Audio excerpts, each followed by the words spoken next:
साथियों, आज के इस वीडियो के अंदर मैं ले रहा हूं मिक्स्ड स्ट्रेटेजी वाले पे ऑफ मैट्रिक्स कैसे होती है और उसके लिए अपन सैडल पॉइंट और उसका सॉल्यूशन कैसे निकालते हैं। देखिए, हमारे सामने एक पे ऑफ मैट्रिक्स दे रखी है C1 C2 C3। कोई जैसे कंपनी मान लो, ठीक है, ये अलग अलग कंपनी है और U1 U2 U3 यूनियन है। अब यहाँ पर क्या है कि अपने जो सैलरी को कितना बढ़ाना है कितना घटाना है इसके लिए डिमांड करती यूनियन और कंपनी उस पर अपना गेम चलाती है। तो ये दोनों की ये सारी जो R1 के लोग अपने यूनियन की रणनीतियां होगी, स्ट्रेटेजीज होगी, और जो कॉलम है उसके एलोंग कंपनी की स्ट्रेटेजीज होगी। अब यहाँ मिक्स्ड स्ट्रेटेजी कैसे होती है देखना आप। प्योर वाला मैंने अलग बताया, ये है मिक्स वाला। अब इसमें सबसे पहला काम क्या करो आप कि रो है तो यहां पर आप एक काम करो, रो मिनिमम ले लो। तो रो का मिनिमम इसमें कौन है? रो का मिनिमम है इसमें 17।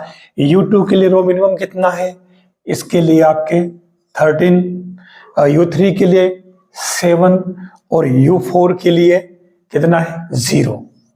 ठीक है, ये हो गया। अब आपको इसमें से जो मैक्सिमम है उसको यूज करना है।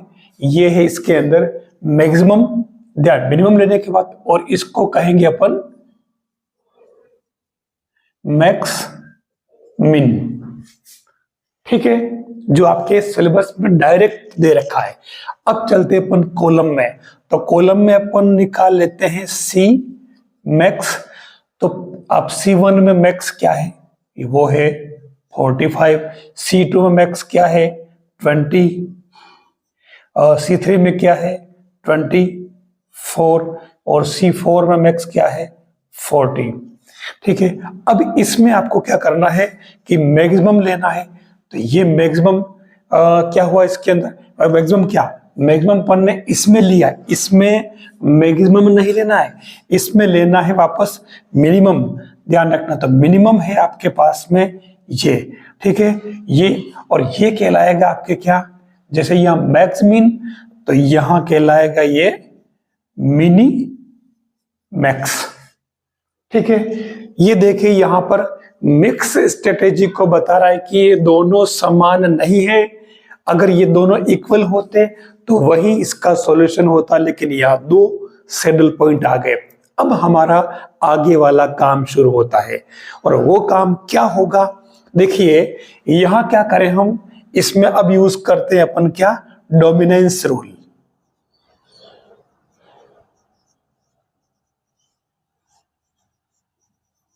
डोमिनेंस रूल का मतलब क्या हुआ?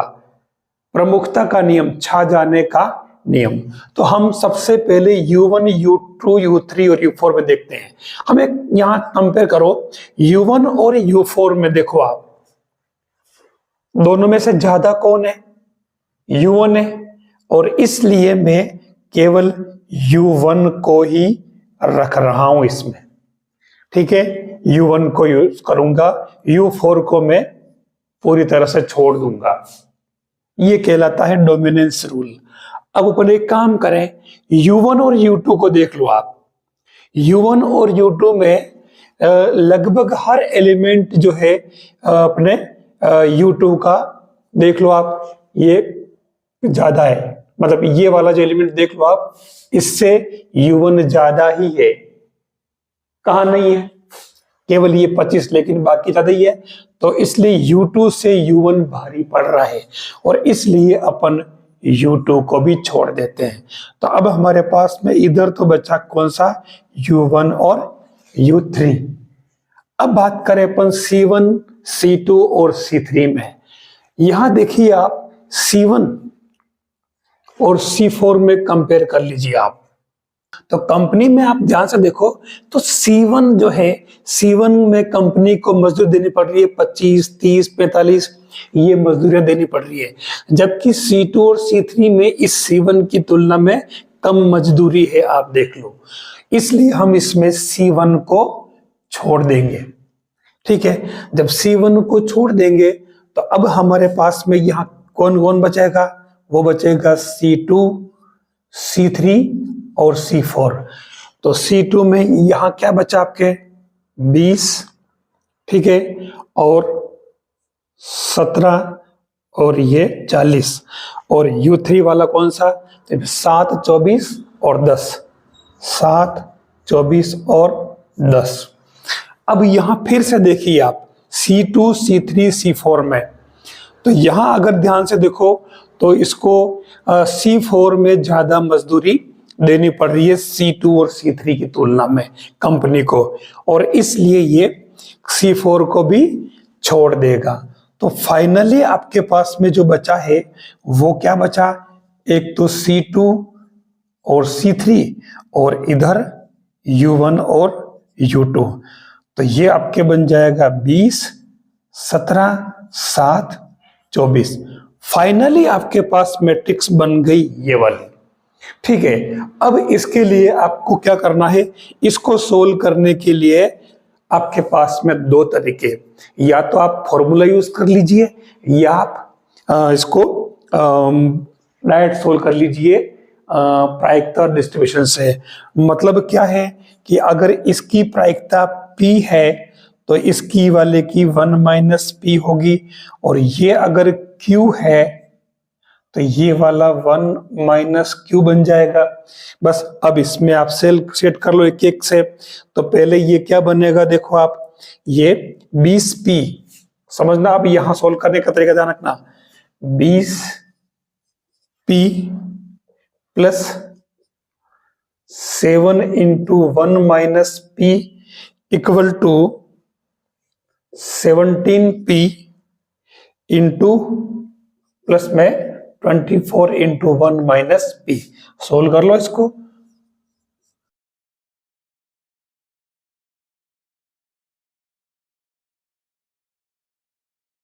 ये अपन ने P का मान निकाल लिया, मतलब इसमें 17/20 और 3/20 ये क्या है, 17/20 यानी कि इसको यूनियन को 17/20 समय तक तो U1 स्ट्रेटेजी यूज करनी होगी, और बाकी बचे हुए समय 3/20 में उसको जो नेक्स्ट ये U2 नहीं U3 थी ना, अपन ने U3 रखी थी, तो ये U3 रणनीति यानी स्ट्रेटेजी यूज करनी पड़ेगी। अब इसमें रिजल्ट क्या मिलेगा, इसका जो भुगतान होगा, ठीक है, रिजल्ट क्या होगा इस गेम का, रिजल्ट ये होगा कि 17/20 × 20 प्लस 3/20 × 7।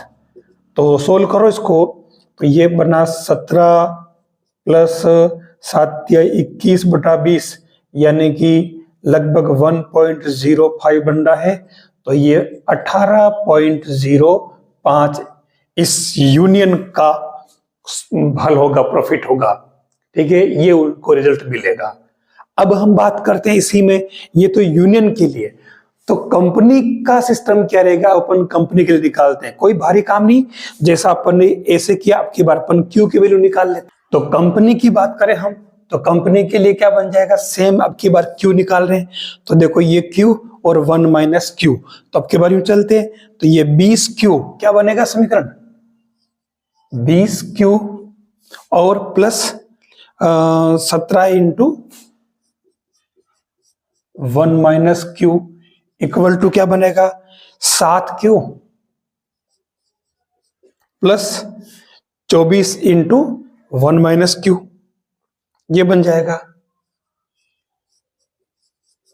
ठीक है। तो ये हो गया आपके, देखो 20Q प्लस 17 - 17Q, सोल्व तो करना है, इस पे निकाल लेते हैं Q की वैल्यू। तो देखिए यहाँ Q की वैल्यू आपके पास क्या आ गई, 7/20।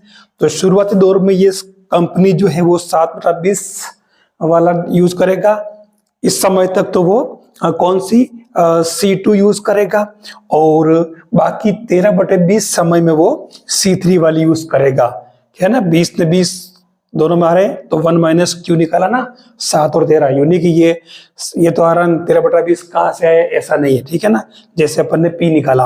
अब इसका कंपनी का जो फाइनली रिजल्ट क्या होगा, तो रिजल्ट क्या होगा, 7/20 इंटू ये शुरुआत में वो 20 ये यूज करेगी, तो ये आपके 20 प्लस बाकी 17 है, तो ये बाकी बच्चे समय में 13/20, तो ये 17। तो देखो इसमें 7 प्लस लगभग कितना 11.05 आ रहा है, तो ये 18.05 ये आंसर हो जाएगा। देख लीजिए अपने यूनियन वालों के भी 18.05 ही आया था। तो देखो मिक्स्ड स्ट्रेटेजी यूज करने पर हम इस तरीके से किसी कंपनी के लिए पे ऑफ मैट्रिक्स गिवन होने पर उसका सॉल्यूशन यानी सैडल पॉइंट निकालते हैं। तो फाइनली आंसर 18.05 हुआ। समझने में अगर एक बार इसको समझ लिया तो फिर आपको दिक्कत नहीं आएगी। अब आपको लगता है कि यार ये तरीका तो बहुत लंबा है, इसका आंसर निकालने में बहुत देर लग जाएगी, तो इसके लिए डायरेक्ट फॉर्मूला भी है। जानना चाहेंगे? चलो मैं फॉर्मूला बता देता हूं आपको इसी का। तो इतना लंबा अगर याद नहीं रहे सॉल्यूशन, तो इसके लिए देखो अपन ने जो मैट्रिक्स हमारे फाइनल मिली 2 की, आप इसको ऐसे सेट कर लें A11, A12, A21 और A22, ये मैट्रिक्स बन जाएगी। ठीक है, A11 हो गया 20, A12 17, A21 7 और A22 24। ठीक है, अब सीधा सीधा यूनियन के लिए x की वैल्यू निकालनी और कंपनी के लिए y की वैल्यू निकालनी। तो यूनियन के लिए देखो आप पहले इस फॉर्मूले को याद करने का तरीका देखो। आप पहले यूनियन की बात करें, आप डायरेक्ट में लिख दे a minus a plus a minus a plus a। फिर यहाँ देखिए 22 21 और यहाँ ऊपर देखो 22 21 है, तो कंपनी के लिए 12, ये 12 नहीं, यहां पर है आपके 22 12। ठीक है ना, उल्टा लिख दिया मैंने, सेम वही है 22 21 और 22 12। यहां देखिए ऊपर में क्या चेंज किया, खाली 21 और 12 किया है। ठीक है, 21 मतलब ये वाला और की बार ये हो जाएगा, ये 22 दोनों में सेम है।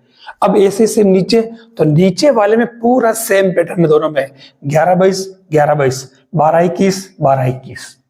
बस ये इन चारों की वैल्यू यहां से ले और इसमें पुट करें, इससे आपके दोनों ही वैल्यू आ जाएगी कि शुरुआत में कितना चलना और बाद में कितना चलना। तो फाइनली आप इन फॉर्मूले में वैल्यू पुट करें इन सब की और चारों की, और आप कंपनी और यूनियन दोनों के लिए इनकी स्ट्रेटेजी का पता लगा सकते हो। ये आपकी हुई मिक्स्ड स्ट्रेटेजी।